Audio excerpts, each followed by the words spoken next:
What's up, everybody? In this video, I'm going to be discussing the risks that can be associated with taking Kratom. When I first started taking Kratom, beforehand I did a lot of research about what it was, what it treated, and in everything that I found, it was painted in a light that it was completely harmless and that it cured pretty much every ailment, and that it was no more addictive than coffee. So I'm going to make this video in an attempt to discuss what some of the risks can be with this herb. So first off, the first risk that I want to talk about is that there can be a high risk for abuse and dependency with Kratom. When I first came upon it, like I was saying, the no more addictive than coffee thing was very enticing for me, since the claims that it made were that it could cure so many things. It treated depression, anxiety, pain, all of these things, and that it was, not addictive was very enticing for me. So just a disclaimer for this whole video as well, everyone is different. My experience with Kratom may not be your experience with Kratom. So with all of these risks that I'm going to be discussing today, I want to just put it out there that not everyone is the same. But these can be the risks associated with using Kratom for some people. So for those who are prone to addictive behaviors, this can be a very dangerous substance. There is a risk for abuse of this herb and dependency. And one of the factors that's super important that I wish I knew more about before I started taking Kratom is that the dosage that you take and the length of time that you take it is super important as far as how addictive and how prone to dependency that it can be for you. When I started taking Kratom, I had a teaspoon that I would use to weigh my doses. I didn't know at the time. I thought that this teaspoon for a good solid 8 months was 1 gram. And come to find out, when I actually put it on a scale, I found out that it was 2 grams. So I was actually taking double the amount than I thought that I was for a long time. So weighing your doses and knowing exactly how much you're taking is super important. And with Kratom, I learned that less was more. So when I started taking those higher doses, I found that there were a lot of negative side effects that would come with that. So, and with the higher doses, I also learned that the risk for abuse and dependency went up a lot, because as your tolerance raises, you are going to need more to have the same effects that the smaller amounts were giving you initially. So that's what really plays into this risk for abuse.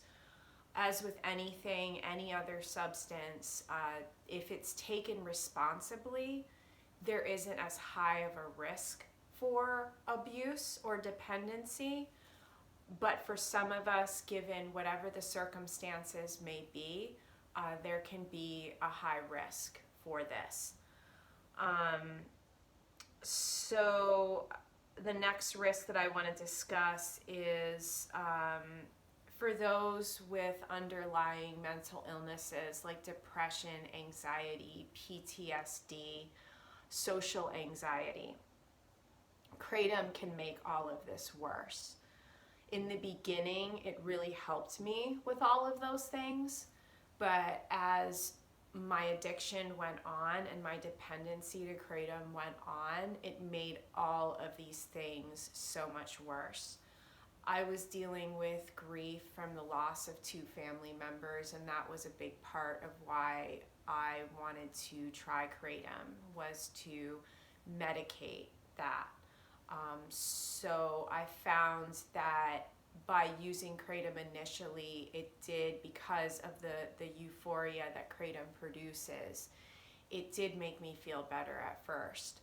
But as things played out over the course of my dependency on it, it made everything worse.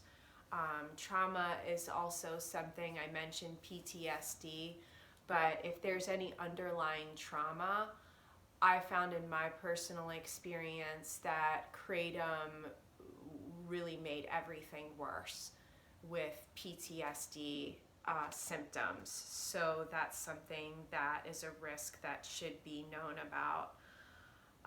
Another risk is that it can cause health problems, especially if the dosages are higher, the amount that's taken is higher. Things like hormonal imbalances. I've heard of guys experiencing low testosterone. I personally experienced a lot of issues with my cycle and my hormonal balance. So I've also heard about that for other females too. So those are some of the health problems that can come from it. I learned that Kratom use, especially long term and especially with higher amounts, can exacerbate chronic pain conditions. It seems like, how would that be? Because the way that it works in our bodies, it's similar to an opiate, so it does treat the pain at first. But I found that in the long term, that it lowered my body's natural ability to create its own pain relieving neurochemicals, and it made all of the chronic pain that I had originally started using Kratom for to treat these symptoms of chronic pain, it made everything 10 times worse towards the end. So it can be used, and I say it in my other videos too, that I'm not here to get Kratom scheduled. I'm not here to take it away from people that need it. I understand that it does treat chronic pain for a lot of people, and especially when it's taken responsibly, it can be really effective at this. And especially in comparison to pharmaceutical painkillers and worse substances, I understand that when taken responsibly, it can be really good for chronic pain. But in my experience, and especially at higher dosages, it was counterproductive in treating pain. Man, one of the worst things that I went through with Kratom use, that's taken me years to get it better, and one of the risks that I wish I would have come across before I started taking Kratom, is that there is a risk for hair loss with Kratom.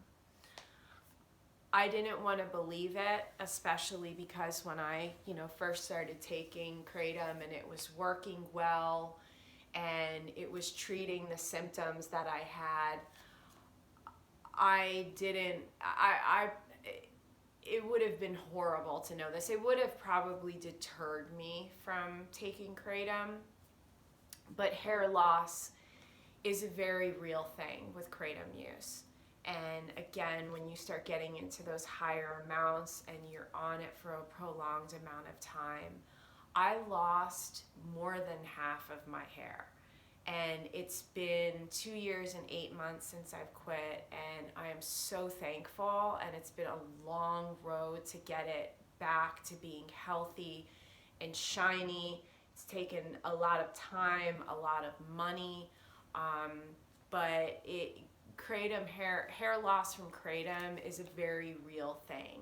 And I found in a support group, quitting Kratom support group that I found that a lot of other people went through this. Sometimes people don't experience this, but I saw firsthand a lot of people that did.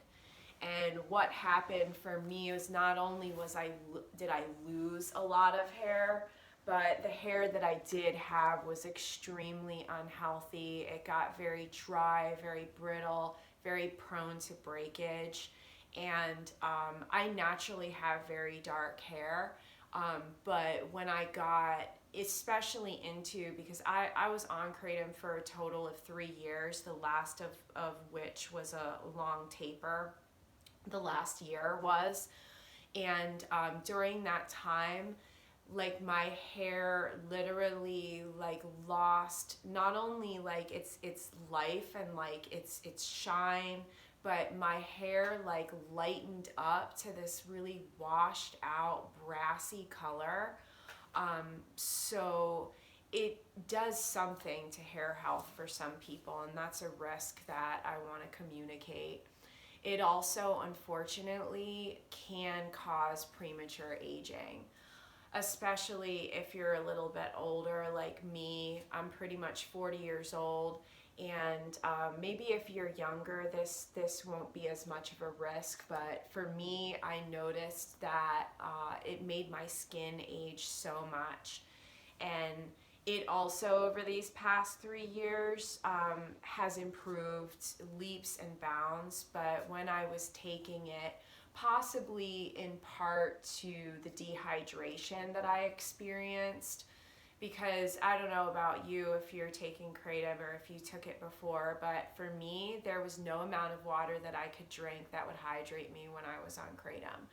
And so it could have been in part to that. It could have been in part to that I'm putting, all of this, grams, close to ounces of plant matter through my system that's like tannic and bitter and drying. So it really like wreaked havoc on my skin and caused a lot of premature aging and wrinkling that I've been able to somewhat reverse. But still, during that time, it was undeniable that was going on. And speaking of the dehydration, I'm going to be talking about some stuff in this video too, just a heads up. It's going to be TMI type stuff. So if you don't want to hear it, I totally understand, but I'm just throwing it out there that one of the risks with Kratom too is that it really can cause a lot of damage to your digestion and to your gut health. And part of that is severe, extreme constipation. And I've heard about this from a lot of people. Because not only is it drying out your skin, it's drying out your whole body from the inside out. And you're putting all of this plant matter through your system. So it really causes severe constipation. And I've heard some horror stories about people, getting like literal bowel impactions from it and having to go to the ER. And I'm not even going to get into what they had to go through to remedy it. But that's something that there is a risk for with Kratom. Again, especially at higher amounts and the longer that you take it. So the gut health too, like I personally experienced where whatever I ate, which I wasn't able to eat a lot in the really hardcore parts of my addiction when I was taking the most. But one of the things that I noticed as well was that I was not able to like digest anything properly, and then because of that I wasn't able to absorb the nutrients from food. So malnutrition is also another risk that can be associated with Kratom use. That goes hand in hand a little bit with another risk, which is weight loss and muscle atrophy. This won't be for everybody. I've heard of people gaining weight on Kratom, so I know that it's, not the same for everyone. But me personally, I wasn't able to eat a lot, and I wasn't able to eat a lot of different foods when I was taking a lot of Kratom. So that's something to keep in mind as well if you're trying to get those gains like I am, because ever since quitting over these past few years, it's been so important to me to not only gain the weight back that I lost, but also gain muscle. So if that's important to you, that may be, a risk that you want to keep in mind, that it can be counterproductive to weight gain and muscle. So another TMI thing, Kratom can seriously affect libido. That's a risk for some people. I don't know what it is about it, but I've heard countless experiences and stories of people talking about how it affected their libido. I don't know if it's how it affects hormones and how it can lower testosterone in men and in women, cause hormonal imbalances as well. So it probably goes hand in hand with that. So that's something to keep in mind, which that can in turn affect relationships. So that's something that's definitely a risk. Yeah, I think that this is going to be a series because these were just some different things that came to mind at first, and I want to keep this video a little shorter. So I think that this is, like I said, going to be a series where I'm going to keep discussing the different risks that I've learned through my experience on Kratom. And if you have any questions, you're welcome to leave them in the comment section. If you're going through Kratom addiction or quitting and recovery, and you'd like support and encouragement, you're welcome to reach out as well.